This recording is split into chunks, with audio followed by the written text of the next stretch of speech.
Ladies and gentlemen, welcome to the BTB Movie Club podcast. My name is Tim Larson. We hope you enjoy today's movie discussion. Thanks for listening. Ladies and gentlemen, welcome to the BTB Movie Club. My name is Tim Larson, here with a whole bunch of friends to talk about some movies.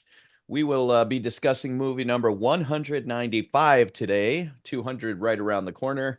And that movie is 1954's classic, Godzilla, or Gojira, if you guys prefer. We can talk about that later. Production company is the Toho Movie Company.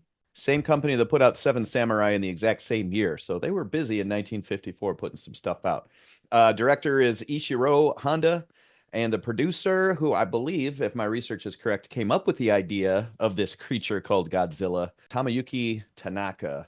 Probably didn't pronounce any of that right, but I gave an honest effort. So let's just run with this. There's lots to cover about this movie. There's the impact of this movie on the filmmaking industry, the origin of this monster Godzilla, the cast and the performances and special effects and cinematography, even U.S.-Japan relations. So we got a lot to unpack here. Let's jump right off the diving board with a beautiful, graceful high dive from Brian Larson. Brian, your thoughts on Godzilla?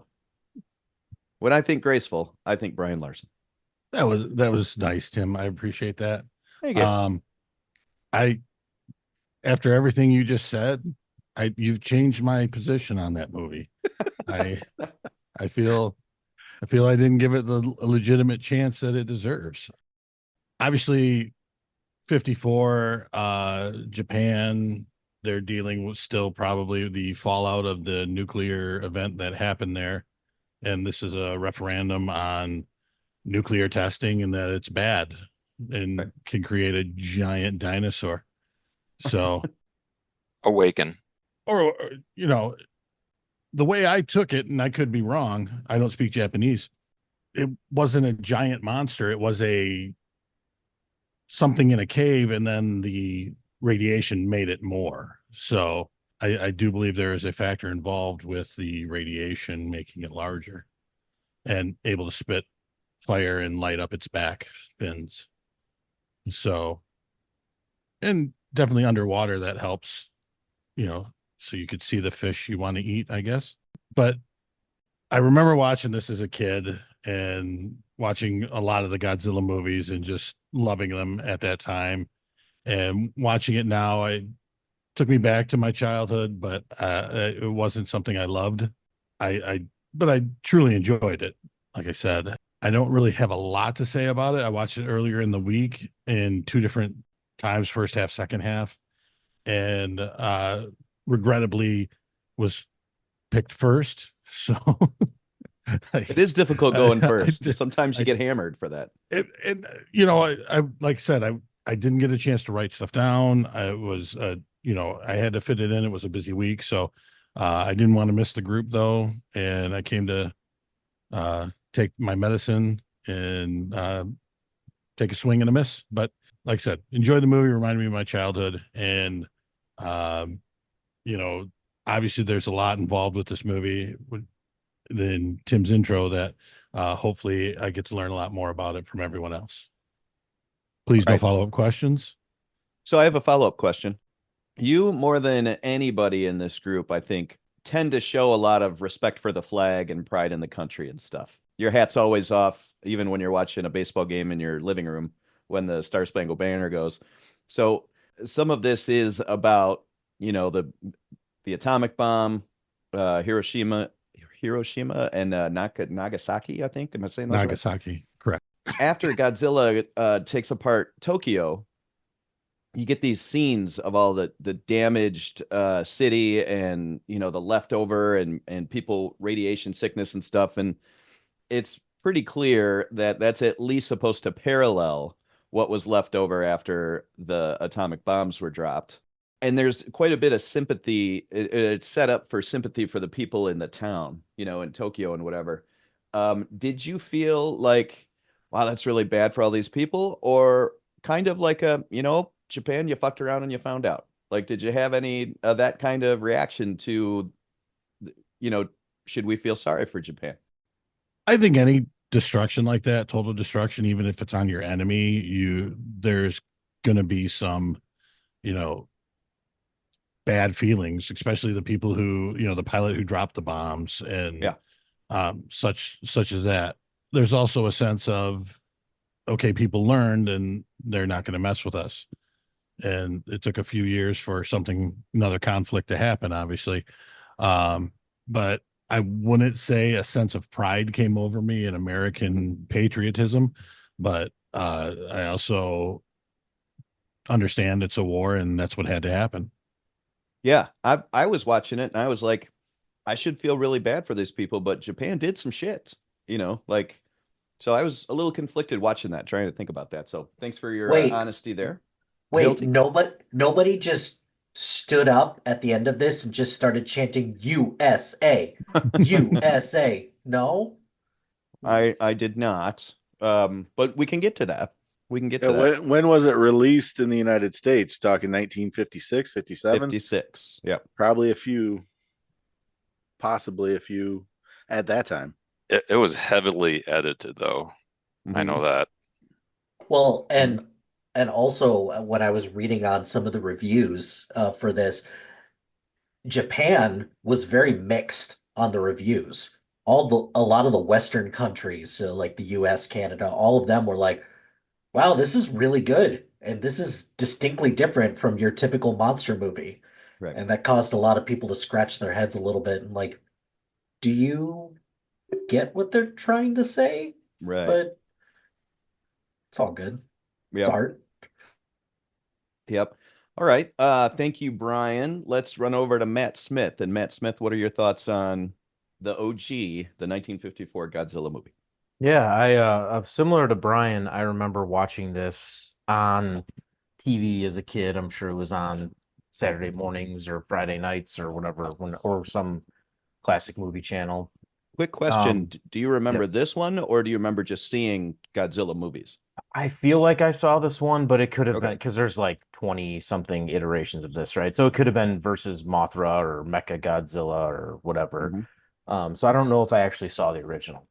I thought, you know, I think one of the problems nowadays in the like right this second is there's so many versions of this now. Right? I was talking to Brian and Dan before we started recording the 98 movie that came out when I was in high school. So not a good movie, but it was so hyped. It made money. There was a great soundtrack. It was this big hyped up thing like, oh my gosh, Godzilla comes to New York, and it ended up being not a very good movie. But and now we have the modern take on Godzilla, which I think the new movies are very good. I think they're very well done. This little monster verse they're doing. So I think part of my enjoyment probably taken away by the fact that I know that there's other stuff out there that they've redone this. But I do appreciate it as a film like 1954. Like we could sit and laugh at the guy in the suit, but Right. first of all, that thing weighed like 200 pounds. So Right. good for you, whoever was walking around in that thing. But I mean, at the time, it wasn't terrible, right? I mean, we've seen other movies from that era. Like it's not like it was the worst effects in the world that we've ever seen. Shoot, there's movies. I mean, you guys watched Winnie the Pooh, and I'm pretty sure this one might have beaten that one out on special effects. So, anyway, so no, I can appreciate it from that standpoint of the atypical monster movie.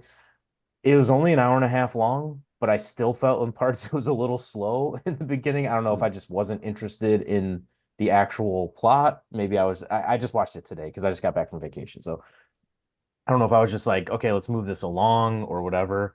Um, whatever. But no, it was well done. I definitely saw. I mean, they did not try to hide atomic bomb being dropped and the parallels and the monster that has become whatever. I I want to say, is it Sarazawa?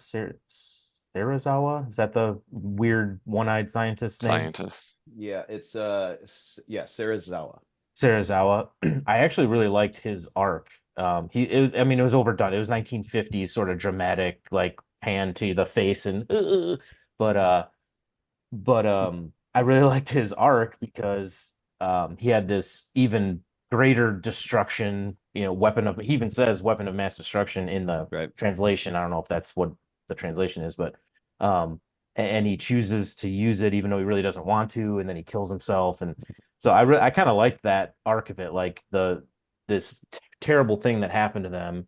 Are we gonna respond with something worse, right? That's sort of a nuclear war sort of metaphor there that they didn't even try to hide. I don't think it wasn't very veiled. So I really like that part of it. And Godzilla was just sort of, or Gajiru or whatever they call him, was Gojira. Gojira, sorry. Was He just might have sort of been like the a newer term for Pacific Rim and stuff, the whole kaiju kaiju, kind yeah. of thing, where it's like just a term for all of them. But Yeah, and I even think they call it like the kaiju theme or the kaiju genre. Anyway, so I think in that regard, it wasn't a great technically done movie, but it had some really nice cinematography in it, considering the time period when they weren't trying to superimpose, 200-pound monster suits into the shot. I thought they did a nice job. And yeah, I think as a story about, this is 54, so this isn't even 10 years, right? After Right. the bomb. So it's like, I'm guessing it was pretty heartfelt in the way they wanted to get that across, right? They wanted to really get across like, yep, this is a terrible thing, and look at the monster it could have unleashed, and are we going to be worse for unleashing this very wonderfully named oxygen destroyer? I'd love to hear the actual translation on that, but Right. Yeah. but yeah, no, so I appreciated it. Again, I don't love monster movies, but having seen them as a kid, I can appreciate them. I think they're fun to have on in the background, and I'm glad if I hadn't seen this before, which to your point, Tim, I don't know if I had seen this particular one. I'm glad I saw the original, and I'm glad. Like I said, it's not just Godzilla destroying Tokyo, right, or whatever the island. There's some human element to it, and there's some definite message in there for it. So I'm glad I saw that part. Yeah, and I did watch several Godzilla movies this week just to get a feel because there's 37 of them at this point or something like that. Um, and this one, it strikes me that with the message they were sending with this movie, which I think was intended to be a standalone movie at least at first, that there are so many shots that portray like innocent children crying and devastation of the city, like other Godzilla movies don't necessarily highlight that as much. And so Right. that's what I like about this one in particular. You mentioned the guy in the suit. This is just a great word that I learned for this is they invented that. He wanted to do stop motion, but there weren't enough people that knew how to do it at the time, and it was going to be too expensive and time consuming. So they had to use the suit and the miniatures, and the word for that is suitmation. As opposed to animation. It's suitmation. That I think if I read it correctly, they came up with that for this as a clever thing. And as you guys will recall, we saw plenty of suitmation after that. I watched an episode of Ultraman today just to go back to my childhood to see some of my favorite suitmation, and wow, that's something. Heck, even Power Rangers. Right. Watch an old episode of Power Rangers. In addition Yeah, I to don't know if they intended. You said it's a standalone. Yeah. But the last thing in the movie is him saying, he might Right. come back again if we keep doing nuclear tests. Right. They were like, let's leave the door open just in case. I think that's what Yep. they were doing there. But also, if they didn't make another one, they could be saying, let's stop with the H-bomb testing because this is just going to get worse. You could spin it that way. In addition to the suitmation, they did do some work with stop motion.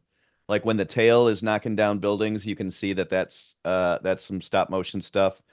And then they also came up with this technique. I don't know if anybody else had used it before, but it was called dry for wet filming. And basically, when Godzilla's underwater toward the end there, you could see fish and water in front of them.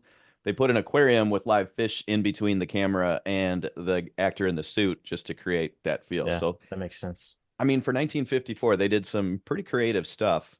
And I'm sure some other people have some research here, so I'm not gonna dump everything here. I don't have anything left to say now, Tim. So let's go to Dan. Dan, what are your thoughts about Godzilla?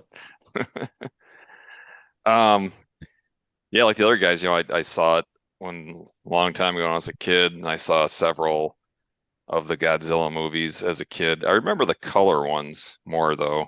So I think those were probably made in the 60s and 70s. But yeah, the opening scene there is when the ship gets taken out. That's a little what happened a few months before that was Right. the U.S. tested a H-bomb, and one of the Japanese ships got contaminated with fallout, and so that's what they were going for in that opening scene. It turned out the H-bomb was much more powerful than they thought it was going Right. to be because it was the first test. So they knew the ship was there, but they were like, they're not in the danger zone. But turns out they were. Yeah, that's bad. It's Yeah. that's bad. One of those guys ended up dying. They all had radiation sickness Yep. and everything was contaminated for a while. That's not just an oops internationally. Yeah. That's really bad. Yeah, and that really got the Japanese people, up in arms Mhm. about that, about testing these weapons. So, um, but yeah, I mean, for 1954, the special effects are pretty good. Um, the it's you kind of think of it as um, once this happens and Godzilla comes out, it's like nature's revenge on mankind for doing these tests. Yeah. Um, and what's up with the Yaman character? Is that his name? The other scientist who wanted to Uh-huh. study Godzilla? Mm-hmm. I mean, he's going around killing all these people and destroying cities, and you want to study the thing. It's like, no, no, you That is a kill little him. weird. That is a little weird. I think he's But supposed to represent, you know, that's what scientists do, though. yeah, You true. know, like it's particularly because of his field, because he's in what, paleontology, zoology, I think he was Zoology. all of it. Yeah. zoologist, Yeah. yeah. Which, I mean, that's the only way that I could reconcile that part, because that did feel a little much, because if it was like a smaller creature that had like maybe just destroyed some trees or something like that, yeah, capture it, study it, fine, whatever, call it a day.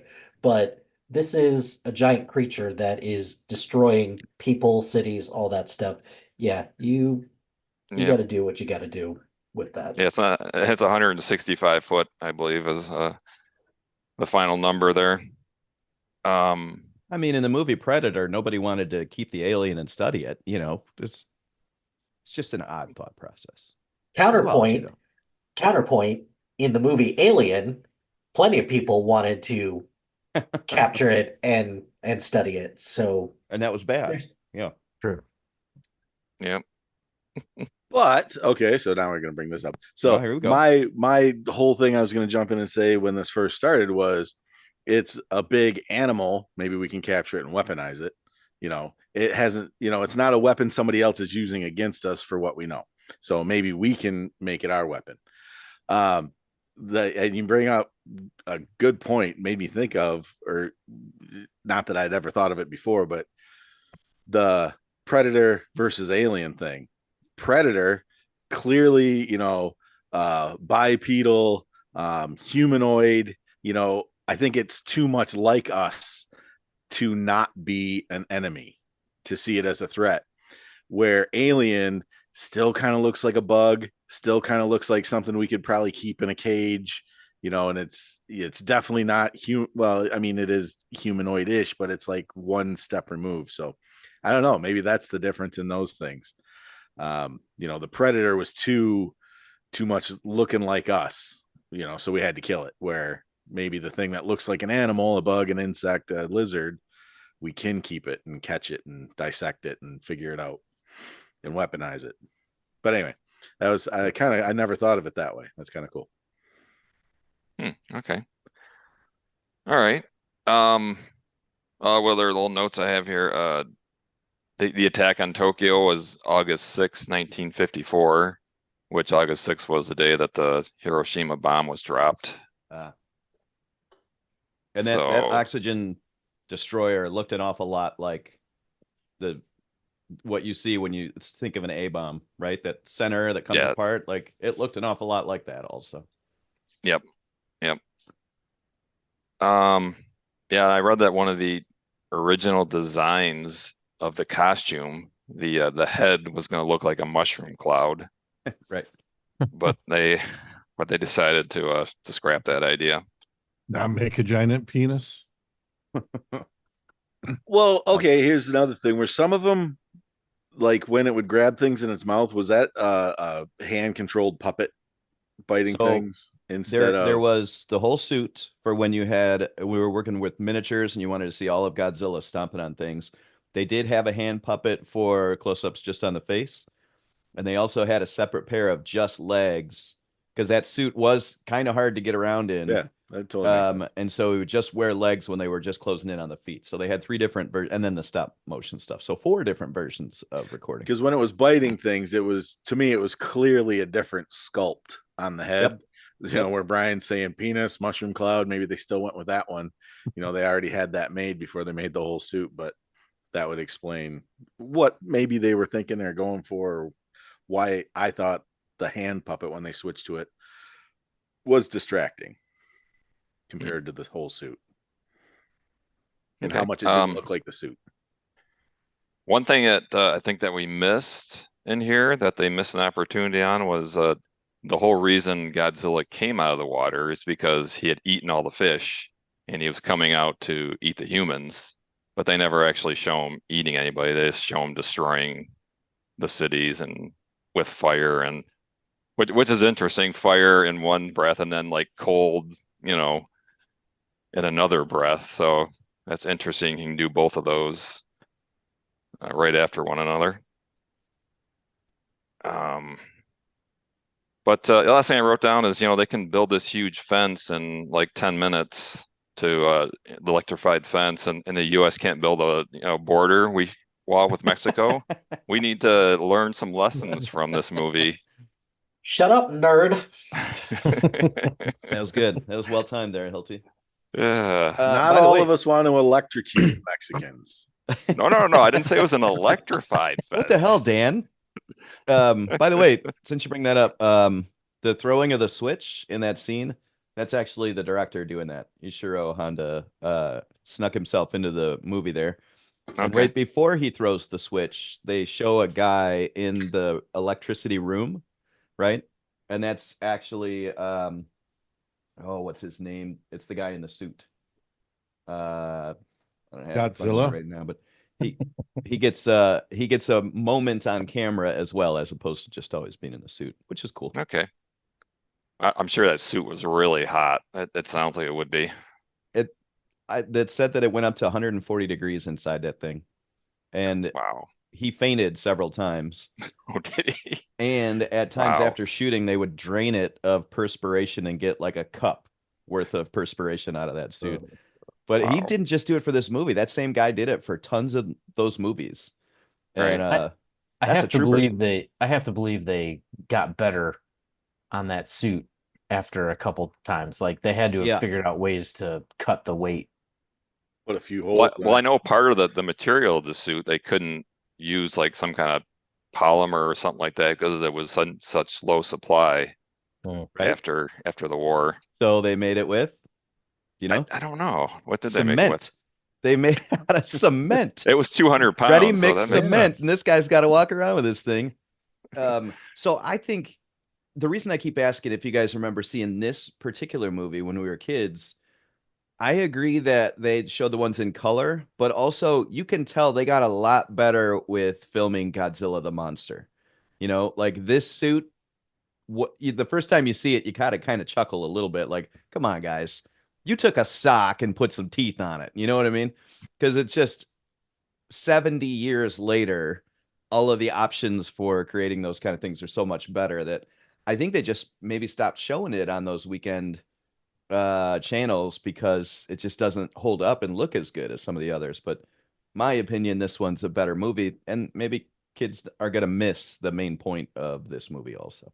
So Yeah, that makes sense. So that it weighed so much because of the way he walked. It was really labored the way he was walking. yep. Now that was on purpose also. He studied in India, he studied how elephants walk, and he wanted Godzilla to walk like elephants walk. So he put some thought to that actually. Okay. So, All right. Yeah, enjoyed a little, trip back in time here, watching Godzilla. And that's it for me. all right, great. Thank you, Dan. Let's go to Mike Hilty. Mike Hilty, your thoughts on 1954's Godzilla? It's been a long time since I've seen this movie, but I think kind of with the advent of more stuff with nuclear war in particular, so between this and just kind of real life events, this one kind of hits a little bit harder now with a lot of the commentary of what it's trying to say about nuclear war, which this would be an interesting double feature with Oppenheimer. Because has everyone here seen Oppenheimer? I was thinking the Nope. same thing, I Hilty. saw Yep. it. Yep. So they both have very similar messages about the things that you do in the name of science, and then you have to deal with the consequences of that after the fact, and the weaponization of science to some extent or another. So in Oppenheimer, obviously that's the atomic bomb, and in this case with Godzilla, it's the oxygen device that they use in order to kill Godzilla. And that device does not come up in a lot of other Godzilla movies. It Right. is, but it is something that does come up from time to time as being like the one thing that could kill Godzilla because they've tried to kill Godzilla a number of different ways. With simple things like shooting it. Like what an American way to kill Godzilla, just shoot it. But other ways range from burying Godzilla in molten lava to redirecting an asteroid to try to hit Godzilla. So, but that the oxygen, what's it called again? The oxygen Destroyer. Destroyer. oxygen destroyer Yeah. is the one thing that has kind of prevailed in Godzilla lore, and it's kind of made its way to the MonsterVerse version of Godzilla as well. So, um, Tim, I'm kind of curious, which Godzilla movies did you watch to kind Mhm. of compare and contrast with this? So I watched the second one, Godzilla Raids Again, and felt that one was pretty bad. Buried him in an avalanche at the end of that movie. And then I watched Kong versus Godzilla. We had talked about that last week, and Aaron had said he liked the Kong movie. And then I think you watched that one, right? Kong versus Godzilla, Aaron? Yeah, I watched both Kong Skull Island and Kong versus Godzilla. Yeah, and I did like that one, and I liked what they did with Kong and Godzilla in there. And of course, they did a version of that back in the 60s too. Yeah, it's And not then the I did first time that watch, that's not the right. first time that they paired Kong and Godzilla Yeah, they're kind together of out of either. new ideas, right? I did watch Minus One today, and that was the same production company, Toho, 70 Mhm. years later, putting that movie out. So I was looking forward to seeing that, and it was pretty good.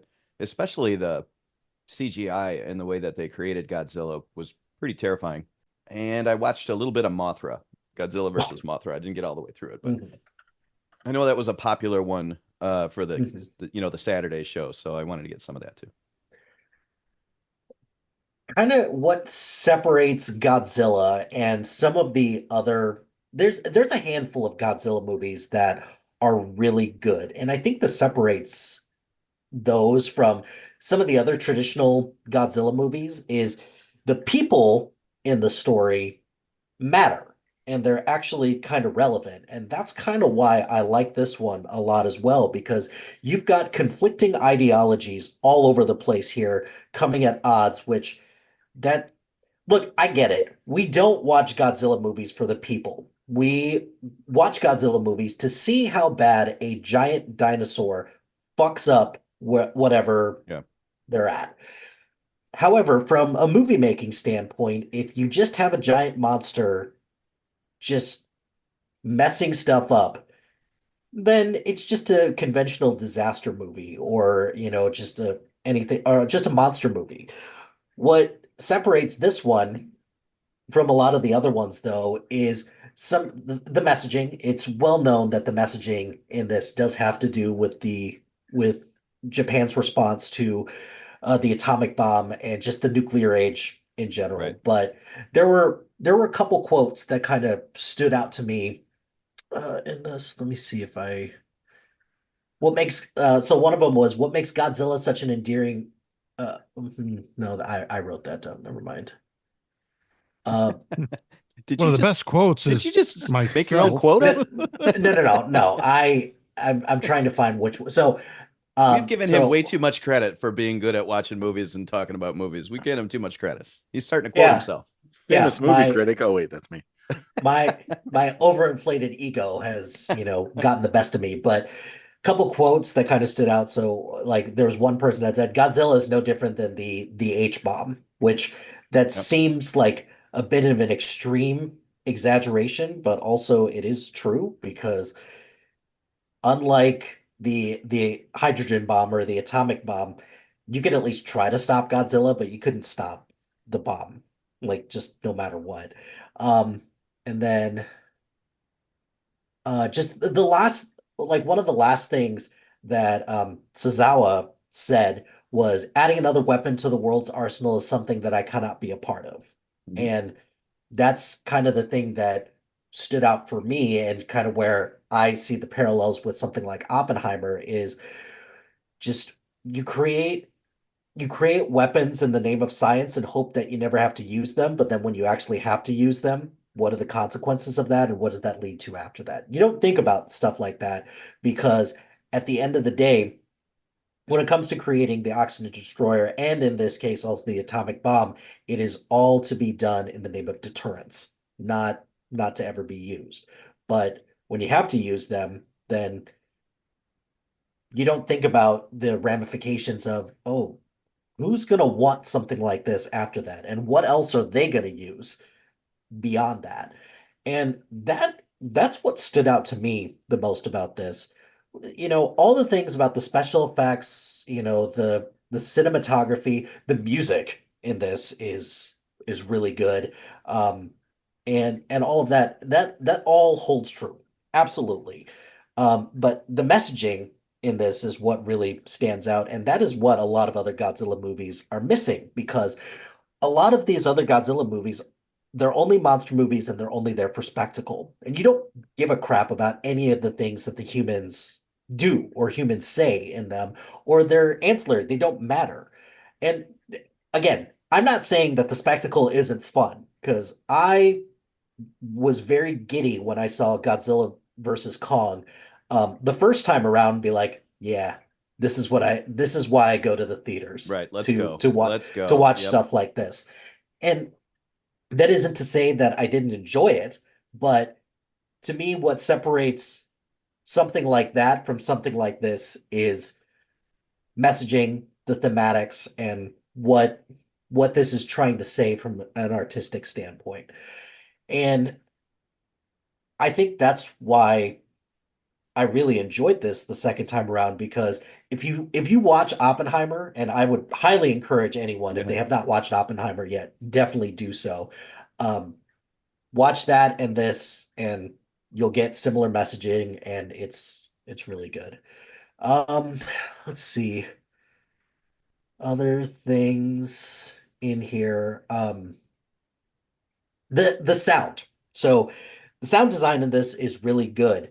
And one of the things that I read was that they tried a lot of different animal noises in order to get the roar for Godzilla correct, but then they were like, no, no, we couldn't find anything. So you hear a lot of different ways that they make the sound, but one that I think IMDb and then another website confirmed this was that Godzilla's roar is made by rubbing a coarse resin-coated leather glove up and down the strings of a contrabass Mhm. and reverberating the sound, reverberating the recorded sound. And then his footsteps are kettle drums with a knotted rope. So again, creative use of sound with this, and also way to recognize that Godzilla, like you can't just throw in like a dinosaur roar or just A something that we lion have roar recorded and or a just be bear. like, Yeah. yep, this makes sense. This is Right. just something completely different. Um, budget on this, $175,000 for this. Um, this it sucks that we live in a world where Winnie the Pooh, Blood and Honey pretty much almost is around this budget and made like almost 10 times as much money as this. If you equate inflation into it, it's probably very similar, but this was a pretty big hit, and that's why we have 40 plus Godzilla movies between Yeah. Japan and the US. Um, Originally, this was supposed to Godzilla was also supposed to be a mutant octopus, Right. but then they thought, I think we'll just do a dinosaur instead. And I think if they had made Godzilla into a mutant octopus, that would have been a one and done movie because I don't think that works on the same level, but hey, Right. whatever. Let's see, the atomic breath. So the way that they made look, the atomic breath does not look good now, Right. but Right. They but tried. They it was made an cutting effort. it was cutting edge back in the day, and um tried to do some research on how they made that, and one website said that they had pyrotechnics placed inside the Godzilla suit, and when they went off, practical explosions on a miniature set would go off as well. So they would polish this up with some special effects in post. And needless to say, the labor-intensive process showed just how much dedication they were to bringing Godzilla to life.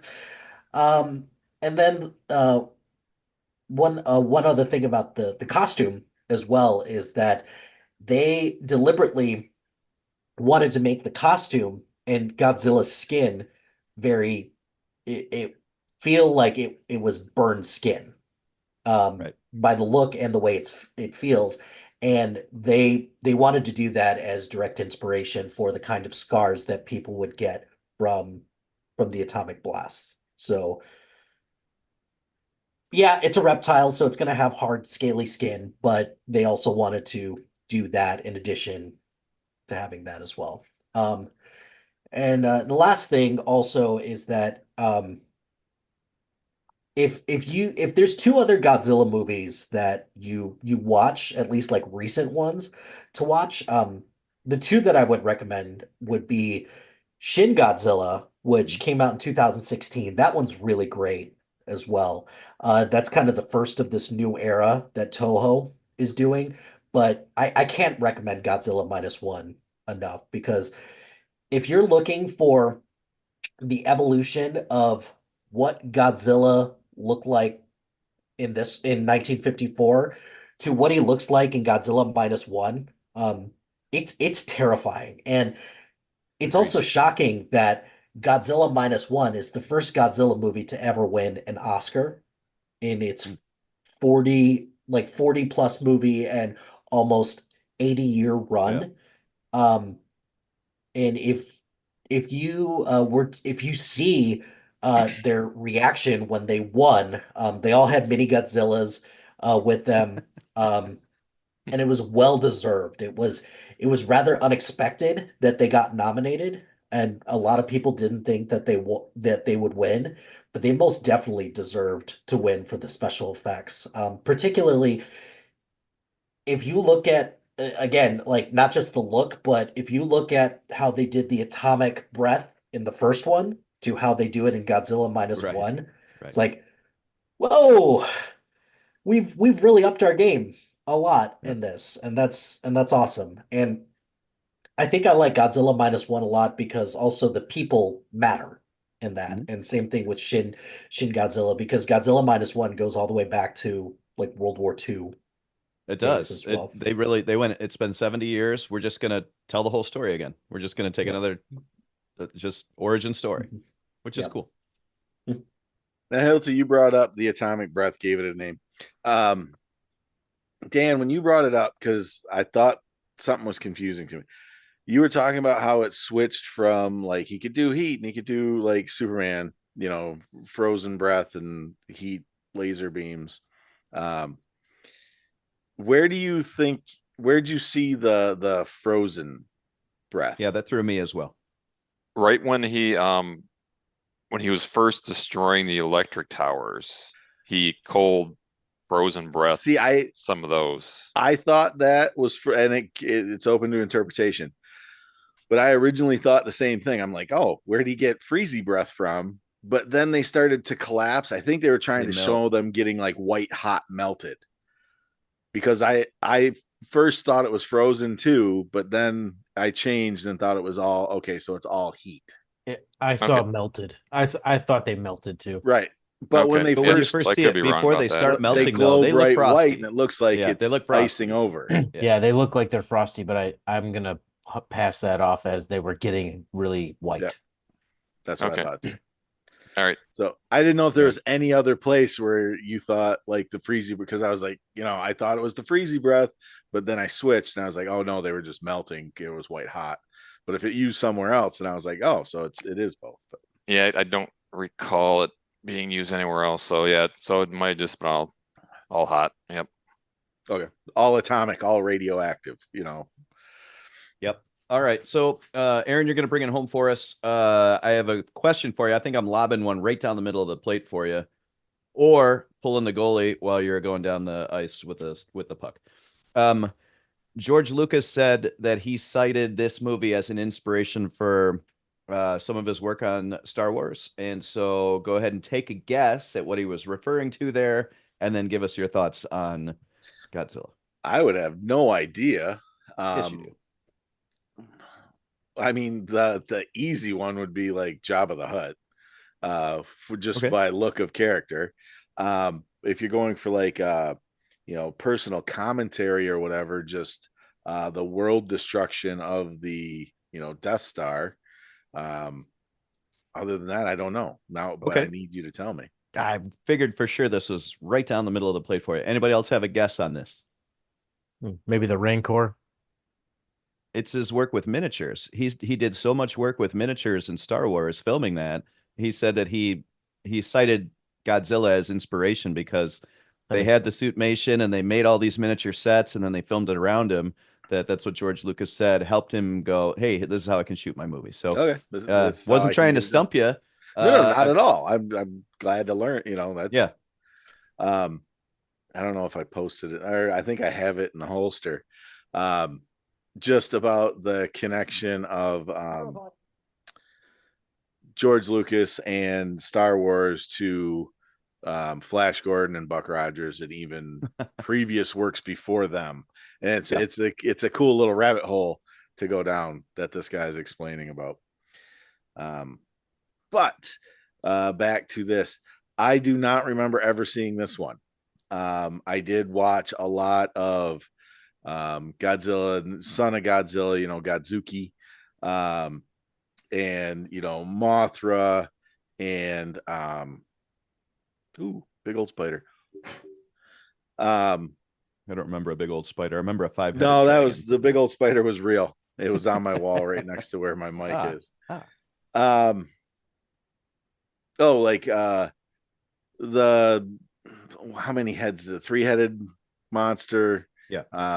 Forgetting all their names. But Mecha Godzilla, both or all of those. I know and then there were several where it was like groups, like there was 9 different, maybe not 9, but 4 or 5 different monsters in one movie. But all color, right? So I'm and I assuming loved those when I was a kid too. I they absolutely were all loved made them. in like the 70s. I'm assuming 60s, not 70s, quite this right? old, Right. So, and really as a kid, I don't. And you said somebody had brought up those movies probably didn't have a point where this one did. I don't remember any point other than Right. big monsters fight. It's kind of cool. I didn't realize that they've crapped out 10 of these in the last 10 years. I mean, they're really, spitting them out. A couple of them I'd never even heard of, or I thought maybe a couple of them were the same one. There's a couple that are released in the same year, like 2018 had 2, 2019 had 1. Just I didn't realize how many there were. I knew there were a lot, but there's probably, I wouldn't say 10, but at least 5 times more Godzilla movies than I thought there were. Mm-hmm. I liked it overall. I totally, got the point. I think we even kind of talked about it a little bit, set it up before we left last week, how it is a commentary on Nagasaki and Hiroshima. I have to admit that there were some confusing parts. And I don't know if it's when it's a foreign film. Both times happen to be an Asian foreign film. And, Okay. so I got subtitles and black and white. So there's not as many distinguishing features. You can't like dress a character in certain colors or a certain outfit or whatever will make them stand out. The first time we meet the scientist, the younger scientist, the one that she grew up with as a brother, I see him as a brother. I know you said his name. I'm not even Serizawa. Serizawa. Serizawa. When the ship was pulling away, the research boat was pulling away, and I think they had a streamer. He did, yeah. I didn't know that was a thing. Like one person holds it on the land and the other person holds it on the boat, and it's kind of a cool little thing, and you hold on to it until it runs out.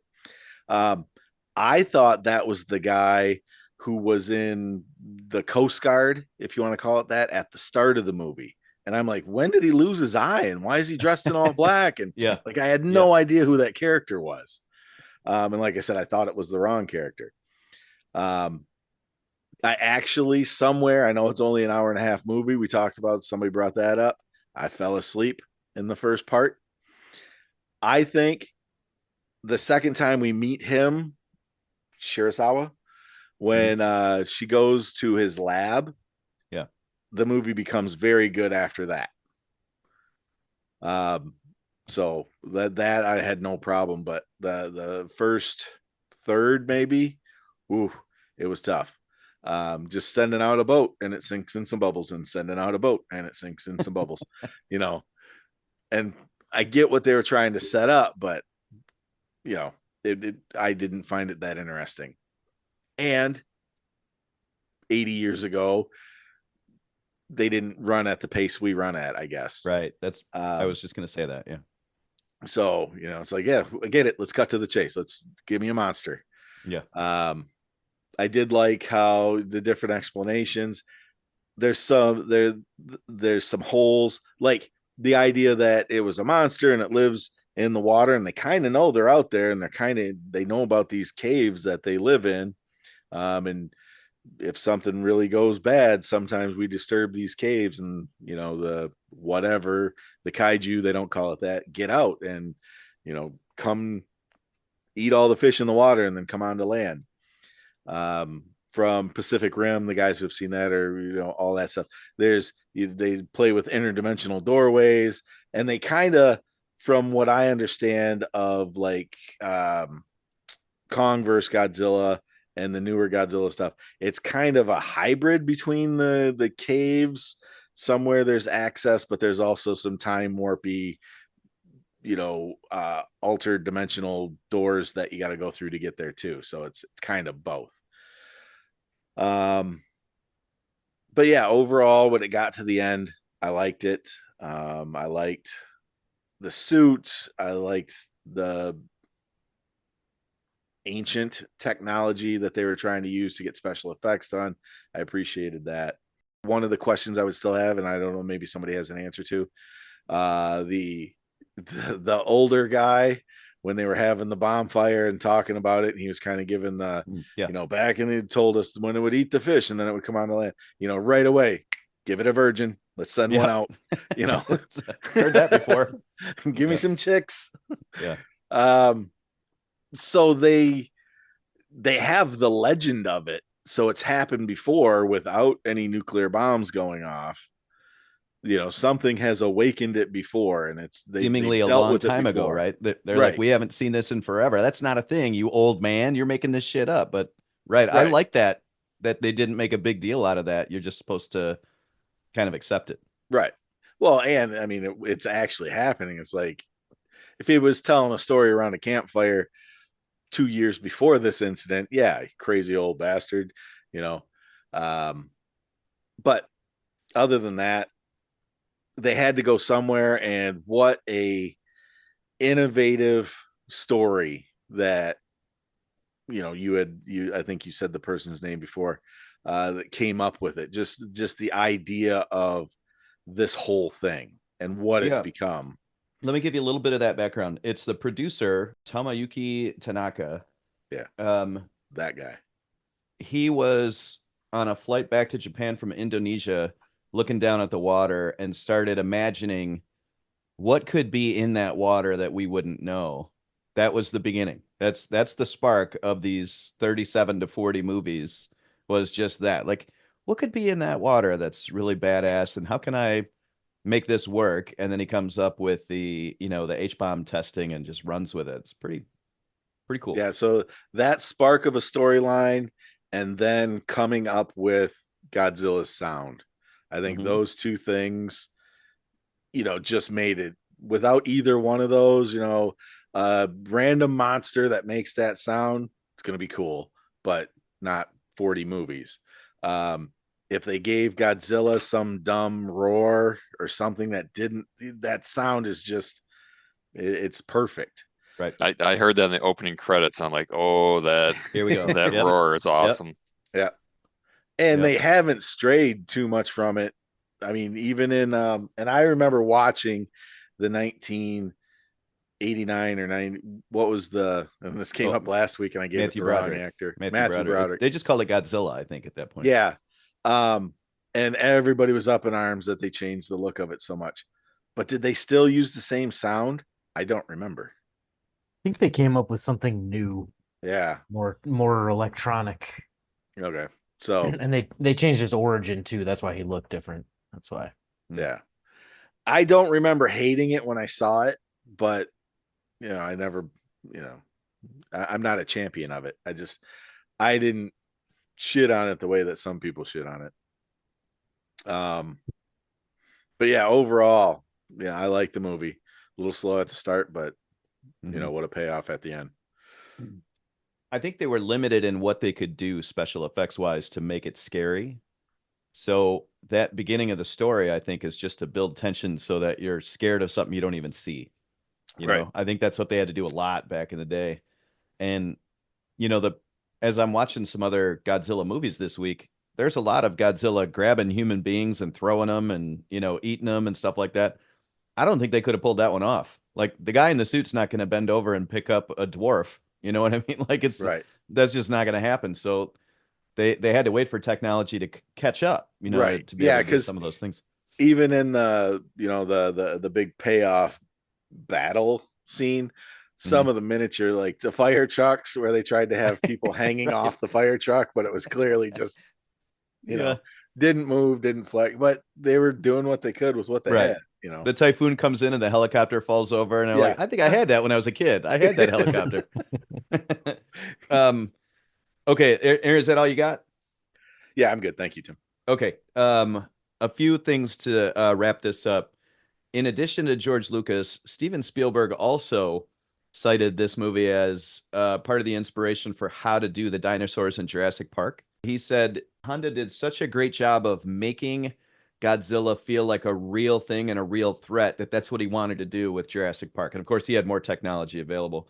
And then Martin Scorsese met him and told him that, hey, when I was a kid, I love this stuff and it made me want to do movies. And Martin Scorsese wrote the foreword for Honda's biography.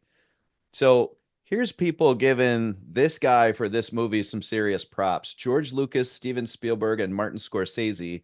And by the way, Akira Kurosawa was one of his best friends. So, I mean, damn, like, you don't even need to do anything else after that. Just, okay, I quit. All of these guys are in my corner. I think that's great. Let's see, the look of Godzilla. We talked about the roar, which is iconic and everybody knows it, and how it finishes. It's just a really cool sound.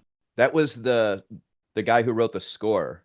The composer actually came up with that idea after they had tried those things, and good for him for going, hey, that's not quite right. Let me take apart a contrabass is a double bass.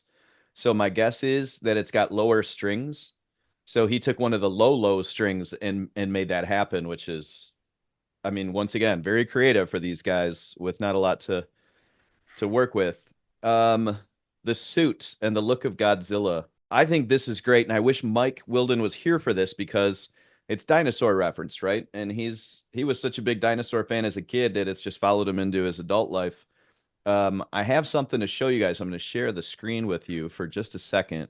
This is a painting that was done by, I got to find it in my notes here, a Czech illustrator, and they called him an paleontologist or something like that. I looked at some of his paintings and illustrations, and he was kind of famous for taking what paleontologists knew and drawing dinosaurs. And this is his drawing of the iguanodon. And this was the main thing that they took as an art.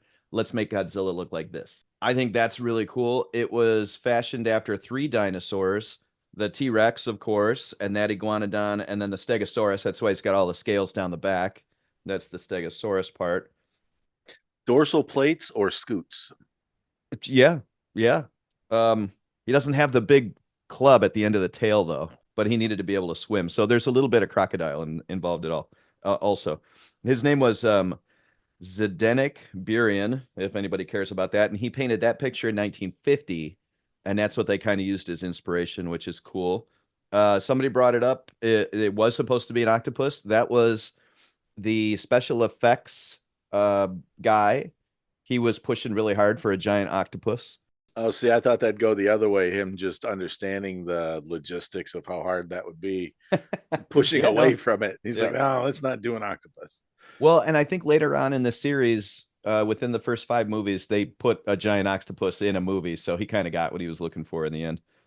The suits that they used for all this suitmation for all these early movies had their own names. Like they named the suit. So when there's the second movie, they made a new suit and they gave them all names. And this one was Shodai Goji. I have no idea what that means. And the footsteps, Hilty talked about how they made them on a kettle drum. They purposely wanted that to sound like bombs going off in the distance when you had him stepping. So they were not hiding around this theme of Godzilla equals, the atomic bombs and nuclear bombs at all. And good for them. So I'm sure I have a little bit more, but I wrote it down in so many places. By the way, I was thinking about just monster movies in general in 1954, like how early or late was this? I knew that Dracula was in the 30s, but I looked up a timeline, and the first monster movie in this one timeline that I saw is Dr. Jekyll and Mr. Hyde in 1913. That's one of the OGs as far as monster movies. And then Dracula and Frankenstein are in 31. And then the 30s, they just roll them out. The Mummy and the Invisible Man and the Wolf Man is 41. And then most importantly, Abbott and Costello Meet Frankenstein is 1948. And then we get here in 1954. So thank you guys for indulging me with this one. The theme on this round is movies that a movie club should have seen or should see.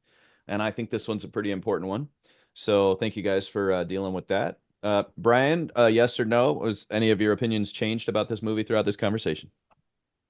I can't say that they have. fine. I do appreciate everybody's insight to it, and I do want to go back and watch it so I can watch it one time through. I think that'll change how I feel.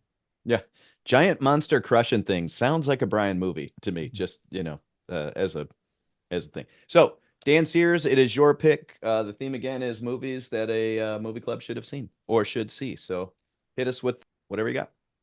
All right. Yeah, and looking at, checking out some movies here for this category, I realize this is a pretty tough category because what I may think is, of essential, other people may not. So it's pretty wide open too, though. I mean, there's 100 years of movies here. So I mean, I have, several movies, about 10 movies that I wrote down as possibilities.